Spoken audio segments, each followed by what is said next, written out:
saya akan menceritakan tentang sebuah cerita dari Baru Kelinting. Loh, Baru Kelinting. Pada zaman dulu ada seekor naga yang bertapa di kaki gunung. Ia ingin membuktikan bahwa dirinya adalah anak seorang raja. Lalu ia masuk ke dalam gua besar dan berdiam diri di sana selama beberapa tahun. Suatu hari di sebuah desa akan diadakan pesta sedekah bumi. Semua penduduk desa bergotong royong menyiapkan acara tersebut. Sebagian dari mereka bertugas menata panggung untuk acara tarian dan nyanyian. Sebagian lainnya mencari hewan di hutan untuk dijadikan makanan pesta. Sebagian lagi bertugas memasak nasi dan sayur-sayuran. Kelompok pencuri hewan telah mendapat kijang, rusa, kambing, dan kerbau. Mereka lalu sepakat pulang karena hujan turun. Karena hujan turun yang cukup deras, mereka memutuskan untuk berteduh. Akhirnya mereka masuk ke dalam sebuah gua. Di dalam gua, salah satu di antara mereka menancapkan tombak ke dalam gua tersebut. Dan apakah yang terjadi? Ternyata di ujung tombak tersebut memancarkan darah. Mereka bingung dan takut. Akhirnya mereka berlarian keluar sambil bertanya-tanya dalam hati. Setelah semua tenang, pemimpin rombongan berkata, "Ayo temani aku memeriksa apa yang terjadi di dalam gua tersebut." "Baik, kami ikut menemani Bapak," sahut seorang pemuda gagah. Pemimpin rombongan itu memasuki gua dan kembali dengan diikuti oleh 3 orang. Pemimpin rombongan lalu keluar memberitahu teman-temannya. Ia meminta agar mereka menangkap naga yang sedang tersekat itu. Mereka pun masuk ke dalam gua. Betapa terkejutnya mereka setelah melihat naga yang sangat besar dan sangat panjang itu. Atas perintah si pemimpin rombongan, tubuh naga itu mereka potong-potong. Selanjutnya mereka membawa pulang daging naga itu. Mereka sampai beberapa kali bolak-balik memikul daging naga yang sangat besar itu. Penduduk desa bersukacita melihat kelompok pencuri hewan karena berhasil mendapatkan daging yang sangat banyak. Mereka sepakat acara pesta yang seharusnya hanya 3 hari diperpanjang menjadi 7 hari. Di lapangan desa, semua penduduk asik menikmati hidangan. Di tengah-tengah pesta, datang seorang anak dengan pakaian compang-camping. Ia meminta makanan dan minum. Ia tampak lemas dan memelas. Akan tetapi, tak seorang pun yang mempedulikannya. Mereka bahkan mengusirnya dengan kasar. Anak tersebut lalu menjauhi tempat pesta itu. Lalu ia meminta kepada orang-orang desa yang tidak ikut pesta. Akan tetapi, mereka juga bersikap sama dengan orang-orang yang ikut pesta tadi. Menutup pintu, membentak-bentak, dan mengusir. Si anak tak putus asa. Ia meminta-minta lagi kepada orang lain. Kali ini, ia menemukan orang baik. Seorang nenek tua menerima dengan muka ramah dan belas kasih. Nenek dengan lahap. Ia mengucapkan beribu-ribu terima kasih kepada nenek.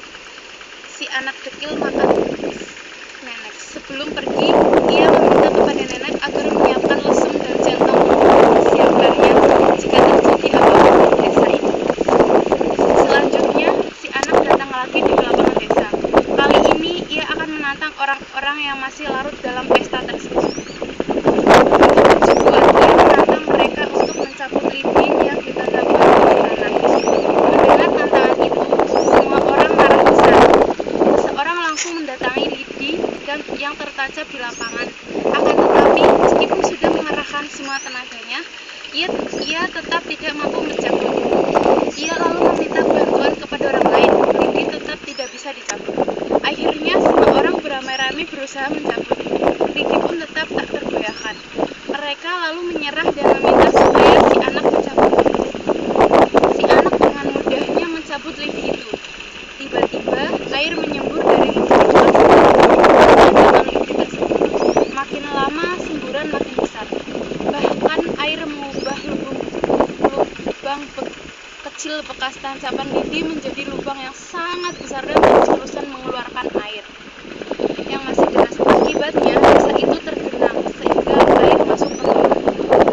Di tengah kebingungan semua orang, si anak mendatangi lagi rumah si nenek. Anak berkata, "Nek, mohon nenek bersedia naik lesung sambil membawa centong. Desa ini sebentar lagi akan tenggelam karena ulah penduduk yang sombong.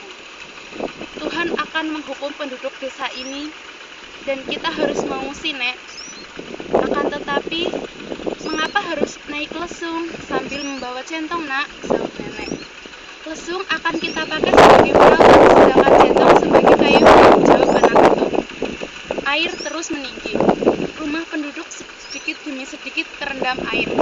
Akhirnya, rumah tersebut tenggelam. Tak satu pun penduduk desa yang dapat menyelamatkan diri, harta benda, dan anak-anak mereka.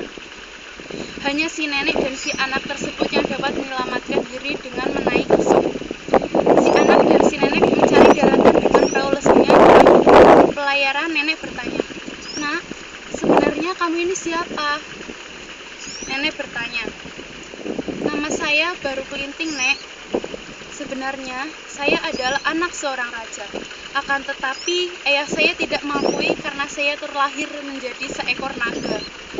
Akhirnya saya bertapa di sebuah gua dengan maksud agar Tuhan mau mewujudkan semua impian saya untuk menjadi manusia," jawab si anak itu. "Mengapa kamu pergi ke desa ini?" tanya nenek lagi. "Tuhan menyuruh saya menguji penduduk di desa ini. Tuhan telah memberikan mereka banyak daging yang banyak untuk pesta itu. Sebenarnya daging yang mereka dapatkan di gua itu adalah tubuh saya dalam wujud naga.